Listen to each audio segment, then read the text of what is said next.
Hi, Corin. How are you? I'm very well, thanks, Siddharth. Yeah, likewise. Lovely It's to good be on to. your show. Yeah, thanks. It's great to have you back on again, especially for today's chat, which will be about the World Astrology Summit on 22nd of March, which you'll be doing a talk on. So my first question to you will be, what will you'll be talking about on at the World Astrology Summit on the 22nd of March? Okay, so I'm going to be talking on the topic of my title is called Weather Warning and Wild Times Ahead is the subtitle. So basically, I'm going to be talking about weather astrology, and it's not a very common astrology nowadays. It was very, very common, say, 500 years ago, up Oh, until about like even 2000 years ago, even beyond that, sort of maybe 2,500 years or so, from 2,500 years ago till about 400 years ago, it was a very big branch of astrology because there weren't supercomputers.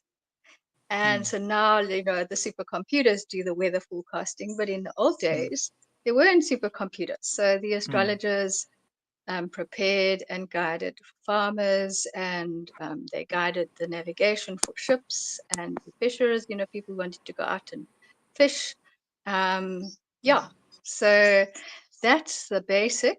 And so basically, it's a lot of work, weather astrology, but the moment I heard about it, I was completely fascinated. And so what I'm going to have to do, I've only got 40 minutes because, there's a whole lot of talks at the summit. And so in my 40 minutes, my first, say, 10, 15 minutes is going to be introducing how weather astrology is done. So that's basically for the existing astrologers or for anybody maybe thinking about learning astrology, because I also have a 12 lesson weather astrology course that I developed and I taught back in 2021, but it wasn't hugely interesting. I had 8 astrologers doing that, and then after that, people seemed to sort of not be so interested. So I switched to teaching natal astrology and the horary, which is questions. So basically, yeah. So the first little part is going to be the concepts in a nutshell. Now, 15 minutes is very little, so I'm really just going to highlight some key stuff. And then the remaining part, I might even do 20 minutes, 20 minutes. I'm not exactly sure. I've still got a few refinements to do on my talk for 22 March. Um, so maybe 50-50. The last part, I will be giving my prediction on the global weather for the year ahead, Oh, which is tricky. hmm. It's tricky to do global because weather astrology itself is always done absolutely local. So, I like for South Africa, what if you lived in Cape Town, then you must draw the charts for Cape Town. And if you live in, like I live in the Garden Route close to Knysna, I must draw those charts for the Garden Route. And then for Durban, we'd have to draw Durban charts, and for the people in Joburg, Free State, So you can already see it gets pretty complicated. Um, but there are some other techniques. So those are the main astrology techniques that everybody is used to using for what we call mundane astrology. Um, because basically in mundane astrology, what we do is when the sun is on the equator, which would be around about 21, 22 of March and 21, 22 of September. Those are our equinoxes. So basically, we astrologers, we draw a chart for that equinox. And that in astrology, when the sun is at equinox position, that is when we say it's 0 Aries or 0 Libra in that 12 sign zodiac. So like now. So on the 20th of March 2025, it's going to be 0 Aries and 0 Libra, because if you think about it, like on the 22nd of March here in South Africa, we're starting to go into autumn. On the 22nd of March in London, they're going into spring already now, because the month before that equinox, we astrologers call it a common sign. So basically, it's the sign of Pisces or Virgo. Pisces is some days of winter and some days of spring. And already on Facebook, my friends overseas are posting photographs of those little buds bursting through. Like the little spring flowers are coming through. And yet here we are going to, we've got the cool, thank heavens. I'm not sure about Durban. Durban is different, but here in the garden route, we are starting to see signs of autumn. So we have had some horribly hot days and humid, and then we've had other days which have been colder and windier, because autumn in weather is known as a windier time for very specific reasons. So that's an additional complication, in that the Northern Hemisphere uses one zodiac.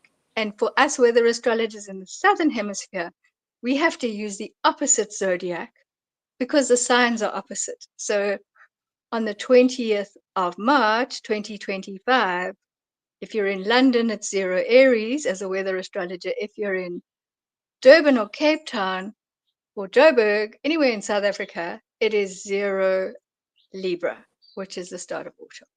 So I'm going to introduce it. Now that on its own is going to cause controversy among astrologers, because Western astrologers just northern zodiac.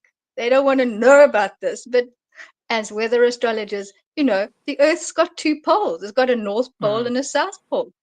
And so the seasons are polarized. They're opposite. And so we have to use the opposite sign of the zodiac, because Aries is opposite Libra in the zodiac. And so, so I'm bringing that in. Then I'm going to be bringing in supermoons, which I think we raised last time. There's a man, an American, brilliant American astrologer that I admire. He coined the term supermoons, which the astronomers have taken up. So if you go and search supermoon, you'll find all the astronomers talking about supermoons. All they are, it's the moon is closest to Earth, because the circles that the planets make, that we all make around the sun and the moon makes around us, they're not perfect circles. They're slightly oval. So there's times when the moon is closer and there's times when the moon's further. And the ancient Maoris, they had a stick with calibrations on, like a little stick that they held up in front of their face, and they would judge the relative size of the moon. The priests were assigned the role, because when you have supermoons, which is when it's closest, that is when the tides are extra high and it's extra dangerous to go out to sea. And so way back, they didn't call it supermoon, of course, but it has been in our culture and it's been known. And if the moon's on the horizon, one gets a picture of, you can visually see that it's a bit bigger than normal. It's harder to see up in the sky, but closer, when the moon's rising or when the moon's setting, one can see that. So I'm going to introduce that concept. And then there's another concept. The sun weaves backwards and forwards across the equator, because our polar axis is tilted at 23.5 degrees to the path of the sun, or to the path of the Earth around the sun. Okay, so the Earth is tilted. Its axis doesn't sit absolutely vertically. Its axis sits at 23.5 degrees. And then it's going around the sun. And that axis creates the seasons. And so the sun is, so like now, the sun on the 20th of March, the sun will be crossing the equator towards the north. And then on the 22nd of June, I think it is this year, it's all around the 20th, 2021, Okay. 22. So, but I've got the specific dates, of course, because I'm going to be talking about it, but I think it's 22 June. The sun is maximum north. So the sun makes like a sine wave, which is an S-shaped. Over a year, the sun does an S-shape across, say my nose was the horizon, the equator, sorry, the equator. The sun goes up north, so top of my head is the northern hemisphere. It's back over the equator in September. It's down south in December, and then it comes back to the equator in March. Now, in June and December, so that's why we're hottest in December. You know, we're all at the beach. You know, we have to have the air cons on, all that stuff in December. Whereas the overseas people, they've got the fires on, they got their woolies, you know, their beanies, their jackets, the works. So, but the sun never goes more than 23 degrees, 26 minutes from the equator. And so the sun defines something called, it's called tropos in ancient Greece, because the ancient Greeks had a lot of influence on our Western astrology. It's all around the Mediterranean, the ancient Greeks, the ancient Sumerians who came across from where Iraq and Iran is now. They came across to trade in the Mediterranean. And the Egypt is just over the Mediterranean. So that whole basin there, because the Sumerians were the first Western astrologers that we can determine. So they came to Greece, the Greeks invaded Egypt, so there was all kinds of mixing there. And then the Indian astrologers and the Indian traders also came out of India on the Silk routes. And the Persian astrologers as well, the Persianists, yeah, they came from Bactria, further even than Iraq and Iran, from Afghanistan. For instance, yeah, Afghanistan area was Persia, where they also had astrologers. So then it all was a big mix. Yeah, so I'm a bit off topic, but basically that tropos is the Greek word. It means a turning point. And that's the way the word tropical comes from. Because, you know, you get the Tropic of Capricorn, which is down in the south on the earth. You know, if you go look on a map or on a globe, the Tropic of Capricorn is at 23.5 degrees, just under a half degrees south. The Tropic of Cancer is 23.5 degrees north. And so the sun weaves between those tropics. And beyond that tropic, if a planet goes beyond that tropic, it becomes a problem. And at the moment, we have Mars. So we call it out of bounds, us astrologers. And literally it means like, say my eyebrows were the northern tropic. Then everything above, say my eyebrows were 23.5 degrees north. Everything above 23.5 degrees, if there's any planets here, those planets have got red flags on them. They're warning signs because that planet's going to be extreme. So at the moment, we've got Mars that's I think it went out of bounds late last year or early this year. And it's currently still out of bounds. And the moon, what the sun does every year, the moon does every month. It does a zoop, zoop, zoop. So it starts on the, you know, from the equator up and down and back to the equator. It's been going maximum out of bounds. So the moon has been turning at 28 degrees 46 minutes. Moon is rain. Moon is the people of the world. Moon is also our brain. It's our thinking. It's our emotional. It's not thinking in a logical way, which is Mercury. Moon is our emotional responses and our right brain. And so that's why, you know, the whole world is kind of up in arms. There's protests everywhere. There's people deeply unhappy. There's everything is like extreme. And as we were saying when we were chatting a little bit before we began, the weather across the planet has been a little bit weird and a little bit over the top and a little bit extreme. Like here where I live, we've had Durban type weather, which is where you live. We don't normally get that amount of heat and that amount of humidity as you guys get, because you guys are tropical. You're subtropical. You're not quite tropical, but you're subtropical. The Tropic of Capricorn actually goes through the Kruger Park, so you're a little bit south at Durban, a little bit south of that tropic. Yeah. So you see, so what that band, that out of bounds band, we use that. So that then I can make a general statement about the state of the world.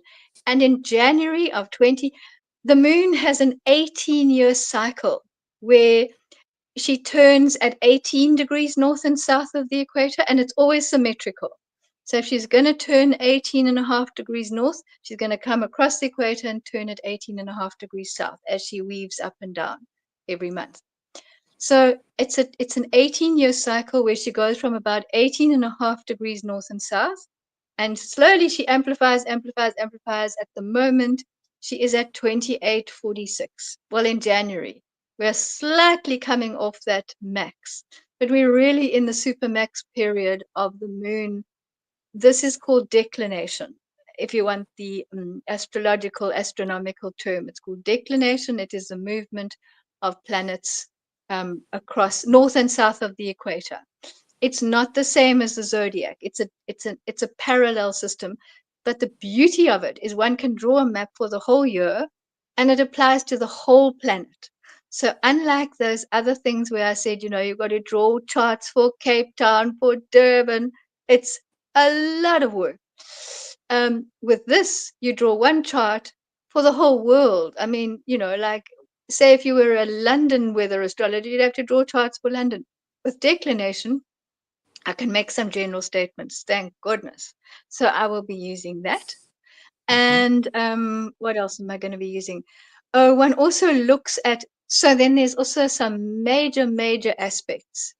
And they've been since 2020, which is when lockdown happened and everything, there have been a series of what we call conjunctions when two planets meet up, and these are the planets from Jupiter out. So it's basically Jupiter, Saturn, Uranus, Neptune, and Pluto. Those are our, what we astrologers call the outer planets. And they are, yeah. So there have been various combinations of planets meeting up since 2020. And on the 20, when is it? In February of 2026, I forget the exact day. I think it might be the 20th or the 26th. Saturn and Neptune are going to meet up, and it is I think it's a 36-year cycle. They meet up every 36 years. So, these are like slow, these outer planets are slow. So I will be looking at that specific happening because I'm looking from March 2025 to March 2026. That's the year that I'm looking at. And what happens is these planets are not far away from each other in the zodiac. And then the faster planets, like, the sun does 1 degree a day, Saturn does 5 minutes a day, which is like a tiny fraction of a degree. And the sun does 1 degree a day. So every time those planets can connect Saturn is the faster planet. Neptune is even slower than Saturn. So when the faster planets come and connect that gap between these two planets, which is probably sitting at around about, I don't know, 15, 20 degrees. It's not even one sign away.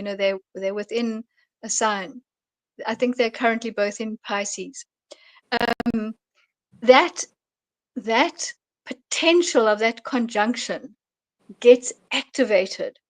So what is Saturn? In weather, planets are incredibly archetypal. Saturn is stormy and Neptune is freaky. So Neptune is going to bring us freak weather. So, you combine stormy, and I mean, when I say stormy, I mean bad stormy. I mean like destructive stormy. That's Saturn's brief. So we've got destructive stormy and we've got destructive freak. Freak is like off the charts, off the charts and weird. And Mm-hmm. hence, like I was saying, like the weather's a bit weird. Like, what are we doing with Durban humidity here in the garden route? Mm. And we have it. Not every day, thank goodness, but we do. So, yeah. So those are the kind of major things. And then if we want to, the moon, we look to the moon, all different things of the moon. We look at lunar quarters, all kind of things. She tells us about the rain. The sun tells us about the general weather and the temperatures. Is it going to be colder than average? Is it going to be warmer than average? So we look at the sun, then we look at the moon. So for for one season, so a season basically runs from an equinox to a solstice, and solstice is when the sun is maximum north or south, and Mm-hmm. or from a solstice to an equinox. Those are our seasons. So in one season of the sun, we get 13 lunar quarters. So us Mm-hmm. weather astrologers, we have to look at every one of those lunar quarters, because rain is very variable. The moon is a fast moving planet, and you watch the clouds in the sky because they are water in the sky. And just like the moon, if you want to know the tides, if you want to go out in a boat or something, you're going to look at the tide table, or walk on the beach even, you're looking for a low tide.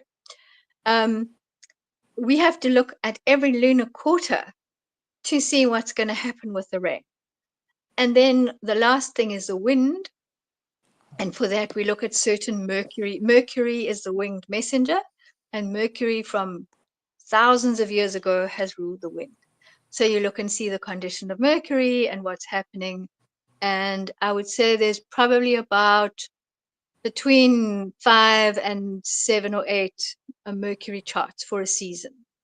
Yeah, and so for a year that's like 4 seasons. So yeah, I can only just basically give people a bit of an insight into how it's done. And as I say, I'm predicting off these other things like the supermoon.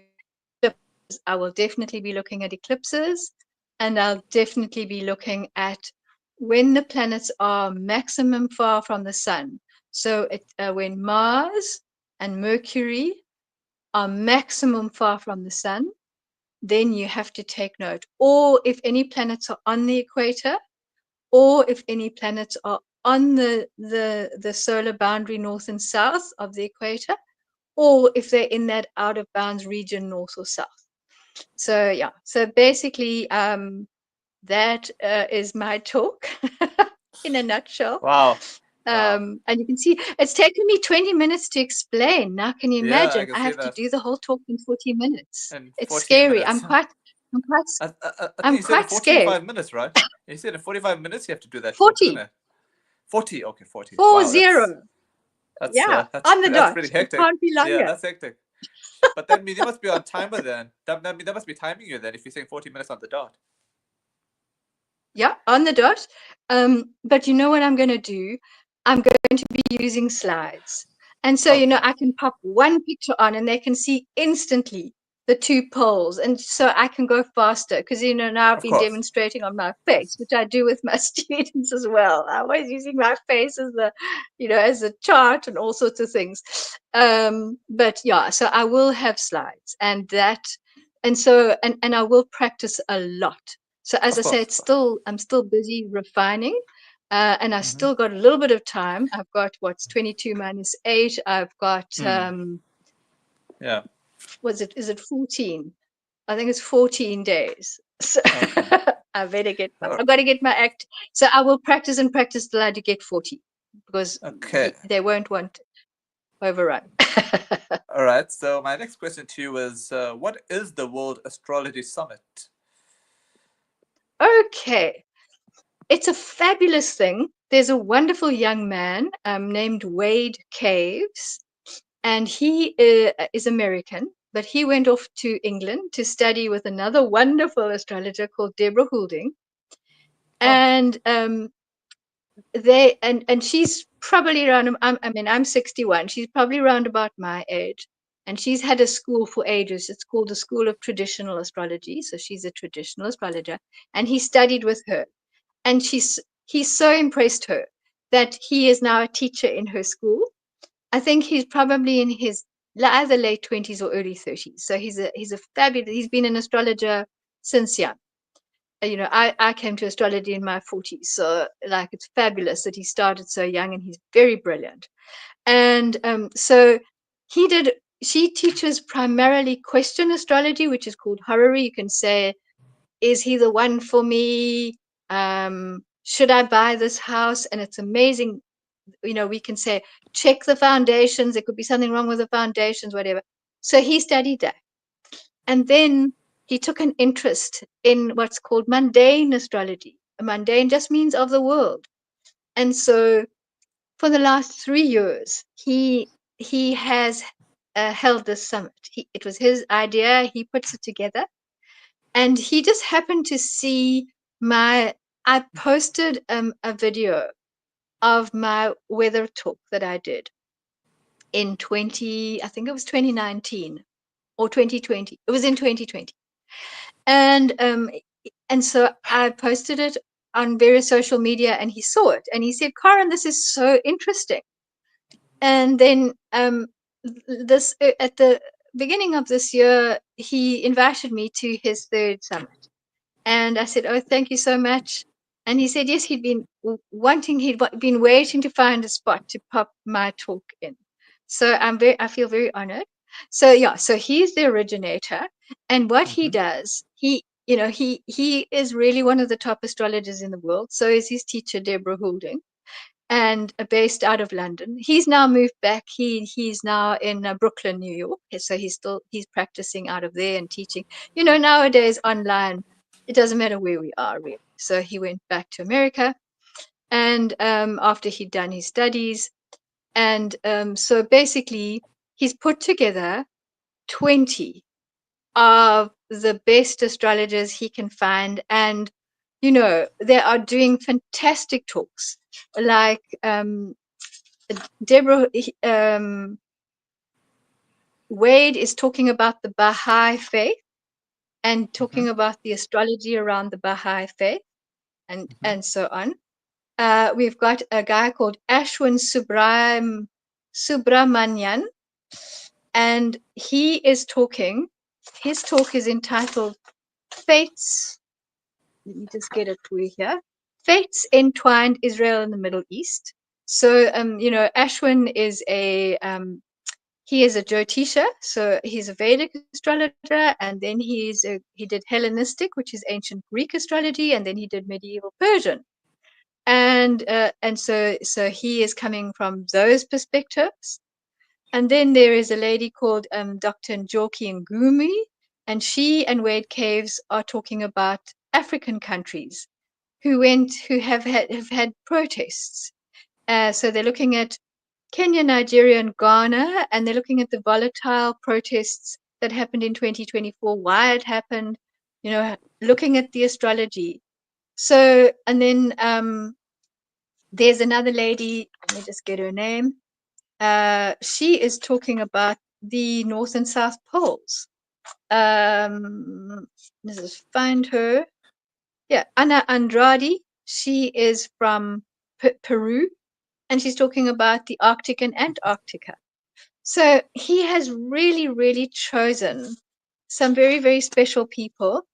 Among them, so he's put in, I think, 3 or 4 newbies. I'm a newbie, so I'm under a lot of pressure to get up to speed and be good, because I'm representing.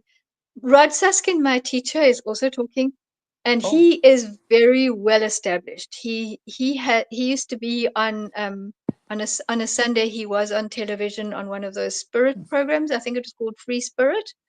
And he's been on radio. He's been on Cape Talk. He has his own podcast now called Rod TV, which he does, and then it's rebroadcast on one of those extra DSTV channels. So he is and he's very, very intelligent, and he's a very good speaker. He's got a beautiful speaking voice, and so there's a mixture. As I said, we've got the newbies like me, 3 of us, or 3 or 4 of us, and then the rest are like the top astrologers in the world. And then there's some academic. There's 3 doctors, PhDs, and then there are other very, very experienced astrologers, some of whom have got all kinds of other degrees. But the doctors are there's only 3 with PhDs. Some of them have got masters and so on. So he has, and he's picked topics that are relevant and interesting. So that, and it happens on Saturday 22 March and Sunday 23 March. So I think there's 10 of us a day. That's why he only wanted 40 minutes, because he's putting time in between so people can, go and live their normal lives, like wash the dishes, make a cup of tea. And then also, if anybody, it's open to the public. I think it's 95 USD if you want to get the whole program. And I think it's only, you can't get it like individual talks. You've got to buy the whole thing. And then if you can't listen, I mean, I can't listen to them all because it's way past my bedtime, then you get the recording.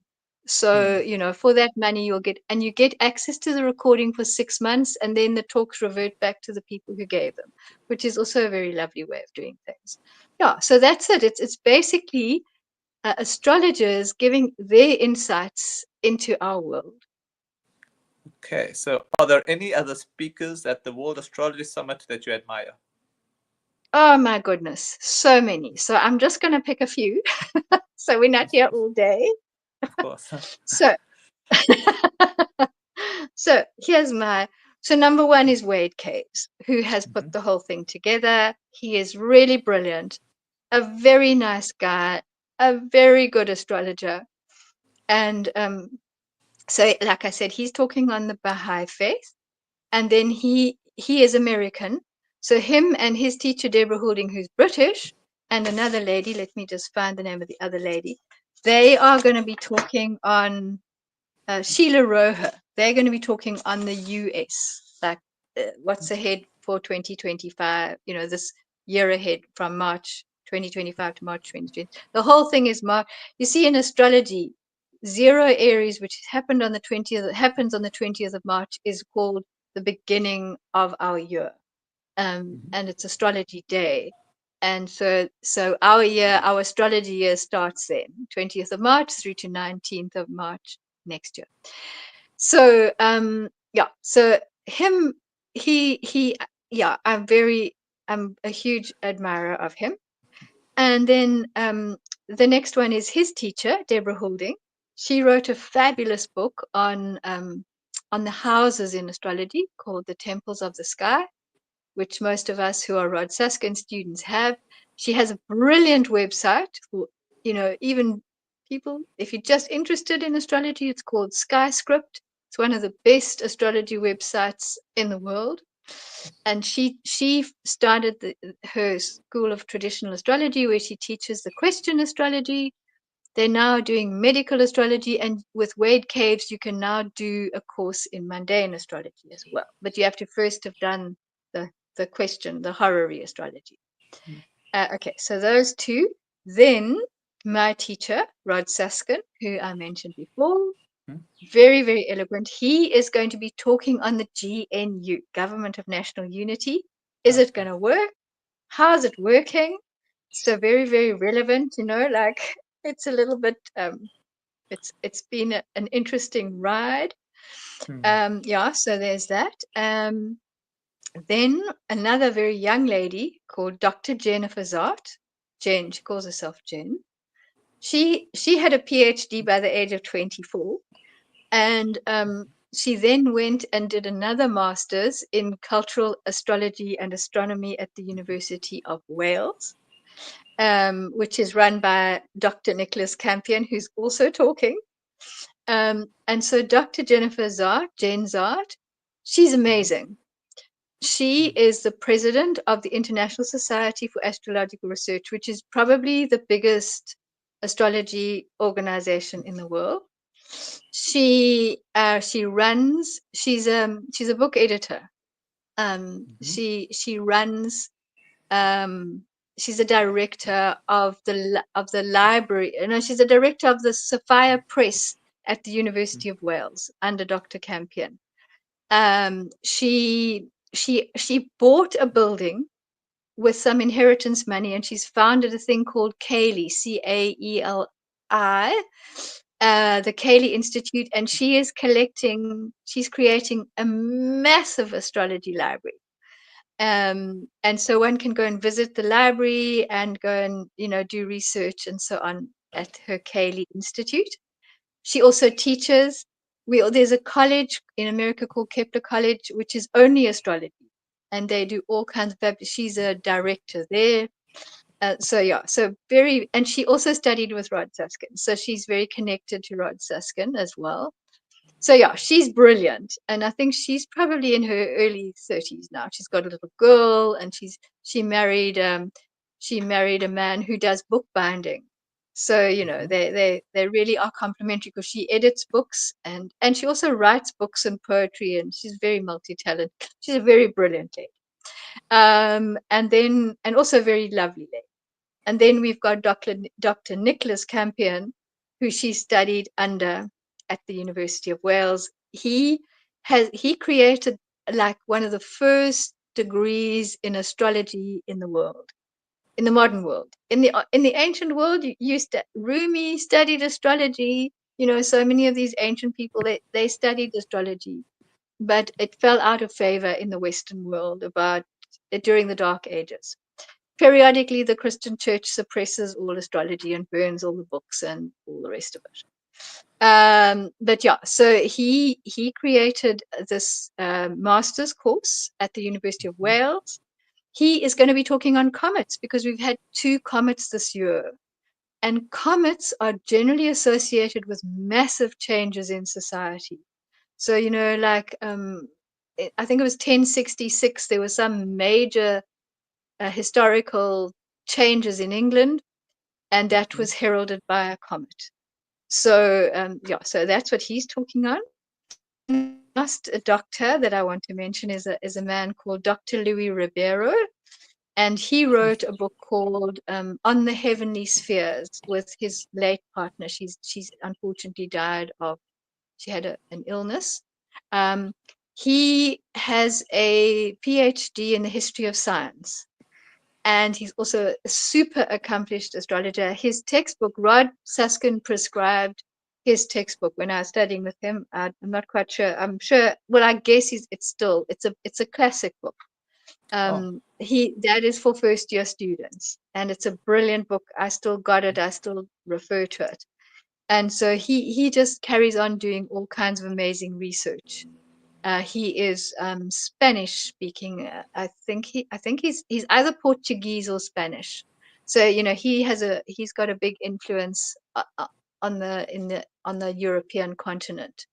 Um, yeah. So I mean, I could go through all of them, but those I think are like my favorites. okay, okay.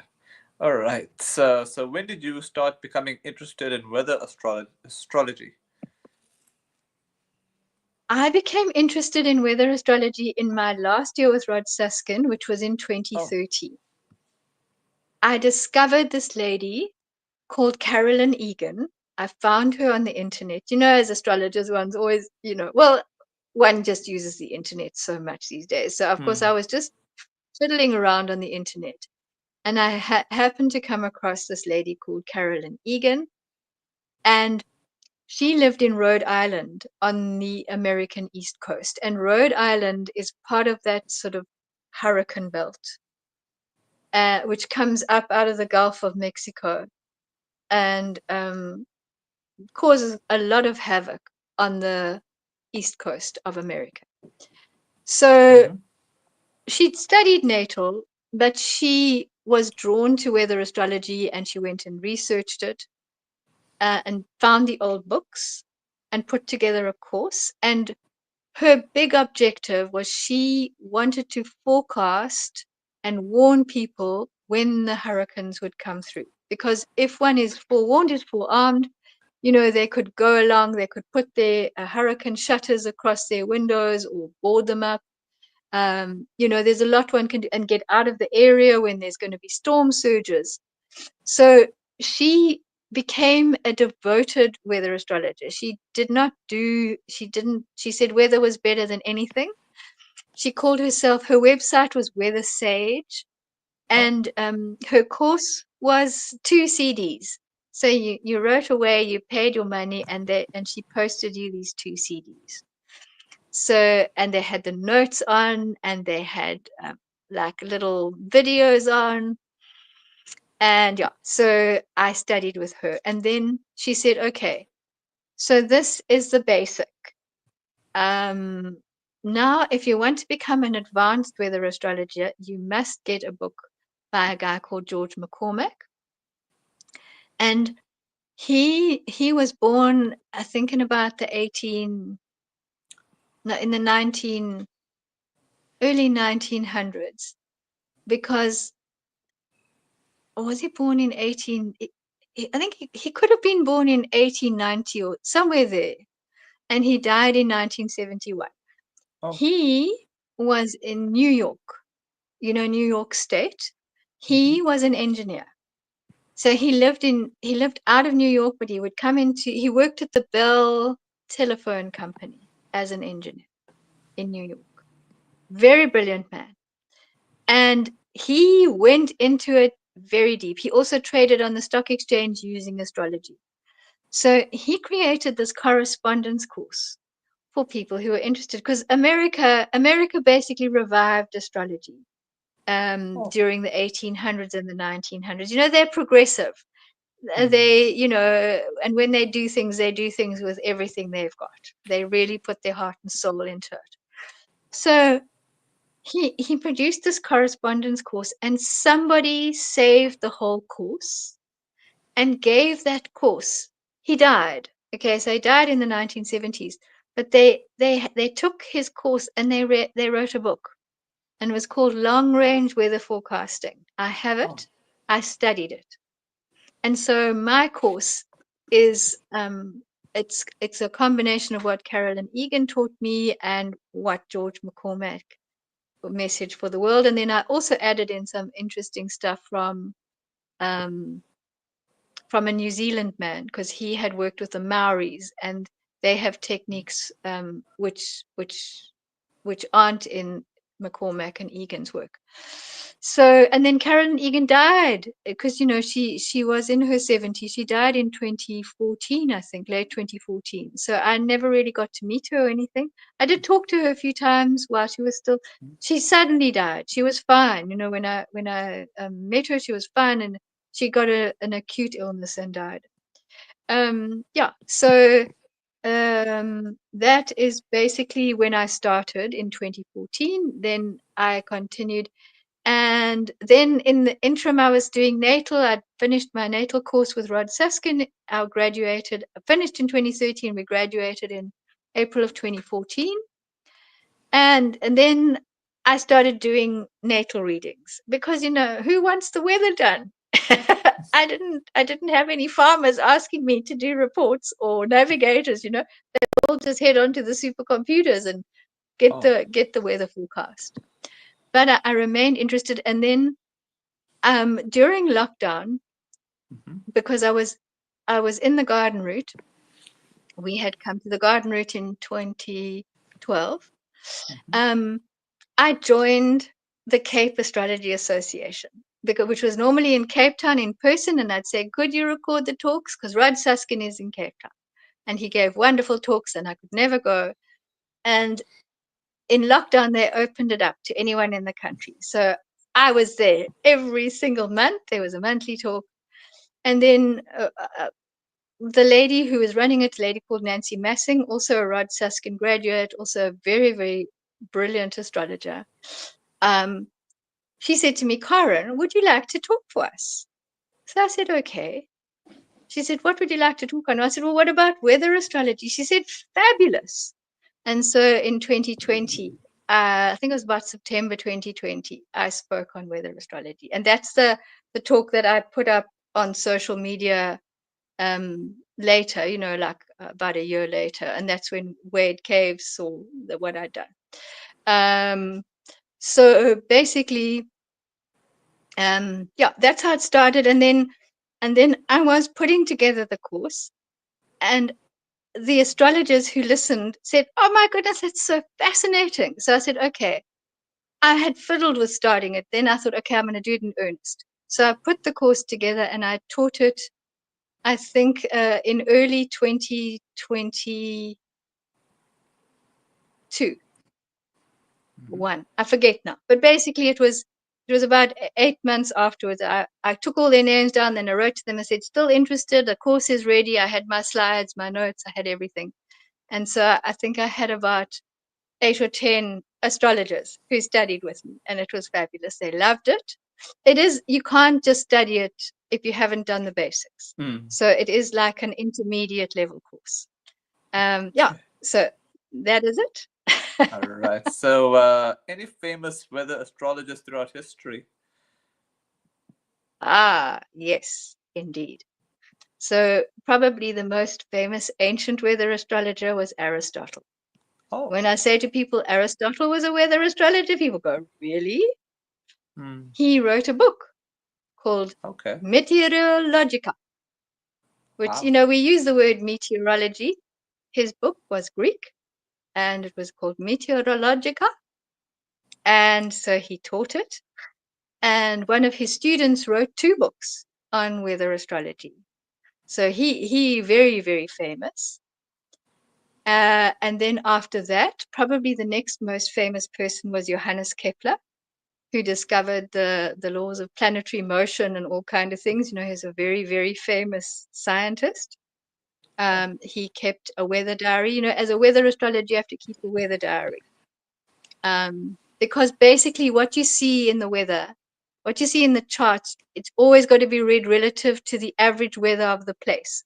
So if I'm going to forecast here for the garden route for Neisner, I'm going to have to know like what the average summer temperatures are, what the average spring temperatures are. And then if I can see it's going to be hot, then I've got to say the temperatures are going to be higher than average or lower than average. So the baseline is the actual weather. And then the charts that we look at, we can see, is it going to be more rain, less rain?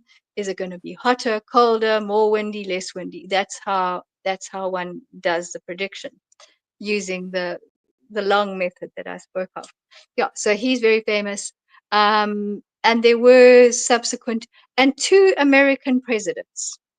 And now I meant to go and look that up again, and I just can't recall them. I think one of them was like the second president of America. So, in those days when America was founded, there weren't any supercomputers, and a lot of Mm. those early American settlers were farmers. So they did the weather diary and they did the weather prediction. So, yeah, those are probably the most famous from the past. Okay. So, my final question to you is, how does weather astrology work? Okay.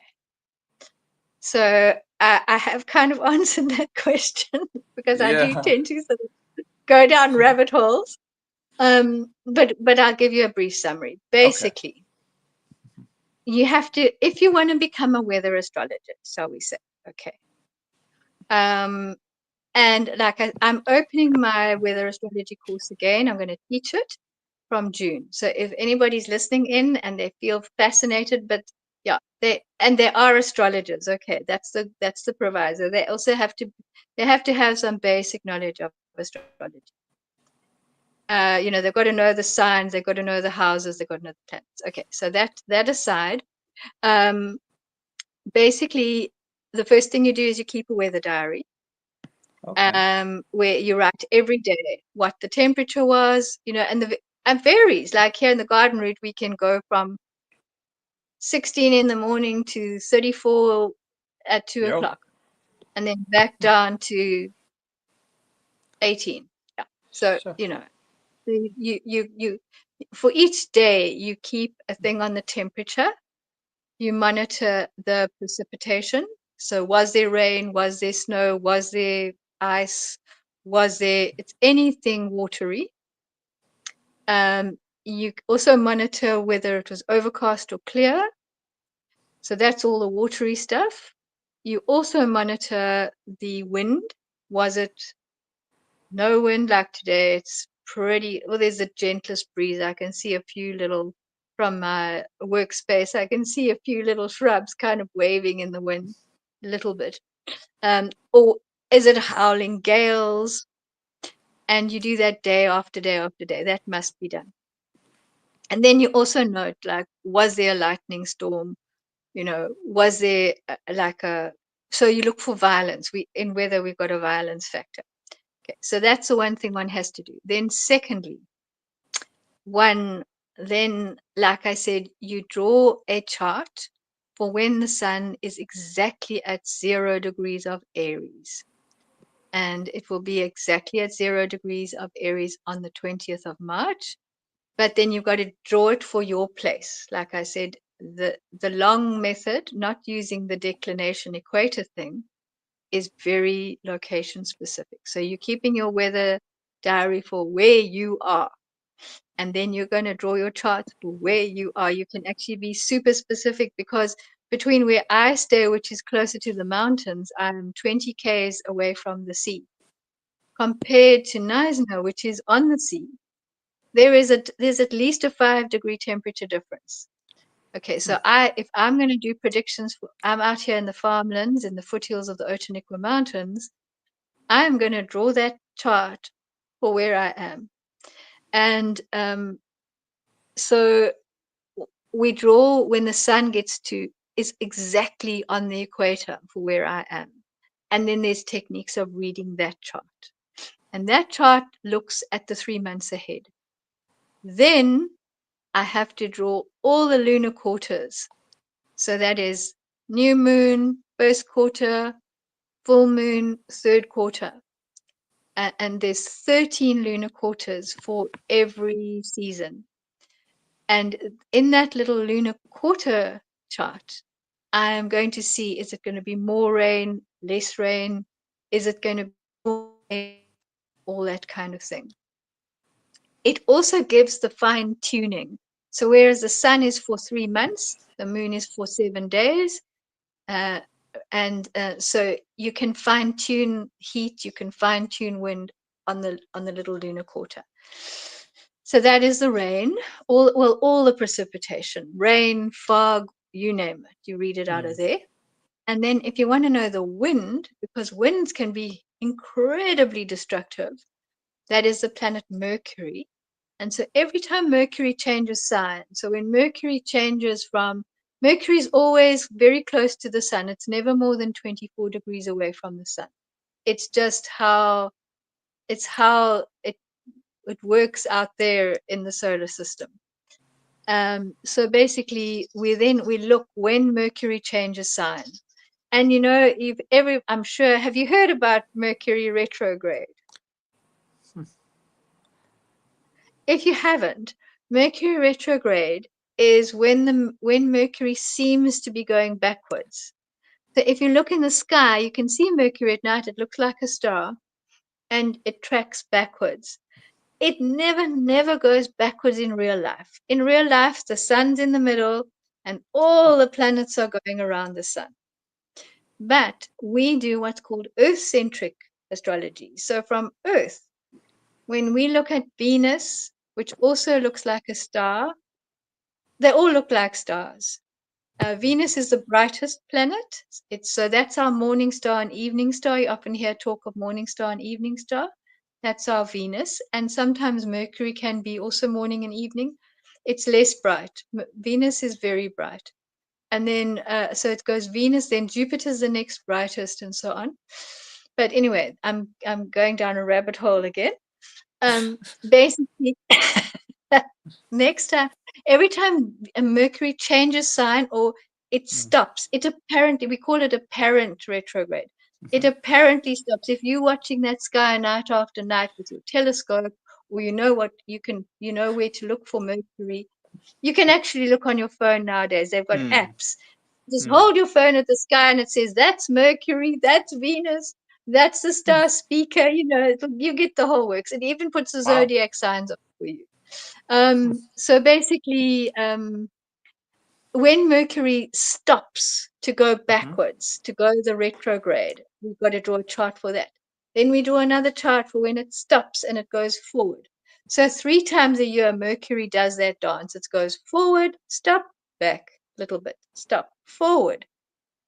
So it goes, further forward every time. It just does a little back step, zoop, on it goes. So for the season, you're probably looking at between 5 and 7 Mercury charts for every time it changes sign or every time it stops to go forward or backward. And from those, you can see what the winds are going to do. And so you put that together, and you can then look for and then in addition, you print a report of all the sky activity. And you're looking for, like I mentioned earlier, that big Saturn Neptune conjunction. You're looking to see what Mars is doing. You're going to draw a declination for the season, that graph which shows the sun. So literally in a seasonal declination graph, you've got the sun going from the equator, which, let's say the equator's at my nose, goes from the equator and it goes up to its northern turning point. So that's all you'll see for that season. But you put all the planets on that graph, and then you can see bunch ups of planets, because declination is not the zodiac. Declination is north and south of equator. So you're looking for, when you see a bunch up of planets, you go, oh my goodness, this is trouble. And you can see that. And so, yeah, so basically I do 3 declination graphs for a season for each month. So one can see clearly it's not all squashed up. Yeah. So, and then, you look at like when things are closest, you look at eclipses, you look at supermoons, and you have to then put it all together and you create a prediction for the place that you're in for the season ahead. It's a lot of work. I promise you, I've done it several times and it's a lot of work. And then I think, well, why am I doing it? Because nobody really cares, nobody really wants to know, because they're just going to hop on their computer and go to like whatever weather program they use, whatever weather app, But with the weather being so strange and extreme, people actually have become interested in it. And this friend That's of true. mine, she said to me, Karen, she said, stop neglecting your weather astrology. Like now's the time to like stand up and say you can do weather astrology. And that was about 3 months before Wade Cave sent me this invite. So, I said to her, wow, you're so spot on, like Wade Cave. And I wrote us, she lives in Johannesburg, and I sent her a WhatsApp. I said, you won't believe it, but Wade Cave asked me to talk. She said, I told you, Karen. So I'm quite excited because I love it. I love nature. And so weather astrology connects one beautifully into nature, and you start to see that as above, so below reflection. And it's yeah. And also when you make predictions, you're making them for like the 3 months ahead, and you're keeping your weather diary. You can see, did I get it right or did I get it wrong? So you're able to test the accuracy of your readings. The other thing, just before we finish, the other thing one can do with weather astrology is, if there is a wedding, an outdoor wedding, like some people love to have like a wedding on the beach or a wedding in the forest or whatever, very special, then they don't want it to pour with rain. So using the moon, using that very fine-tuned thing, we can go even into a day and say the weather is going to be clear between 2 and 4 o'clock in the afternoon. So that is the time to have your outdoor ceremony. And then, Carolyn Egan famously, she used to do a lot of weddings. And this couple was on some island where they get a lot of rain, one of those tropical islands. And she looked and she found an hour for this couple to be married in an outdoor sort of beach wedding. Yeah, so as part of the course that I teach, that is one of the exercises. I show people how to do it, and then they have to predict it for like they got the next month to pick a day, and then I ask them, they've got to take a photograph on that day at that time and send it to me to prove that they got the sunny weather, that would have been lovely for an outdoor wedding. So yeah, that's just a very practical thing. And weddings are big in our cultures. So in our world, not so much our culture, but our world, across the world, weddings are a thing. So yeah, so that's basically, I mean, did that make sense what I said there? Yeah, yeah. All I gotta say is thanks once again for your time and best of luck for your talk on the 22nd of March. Thank you so much. And yeah, it's so lovely being on your show. Thank you for having me. And lovely to be here. Take care. Thank you. You too.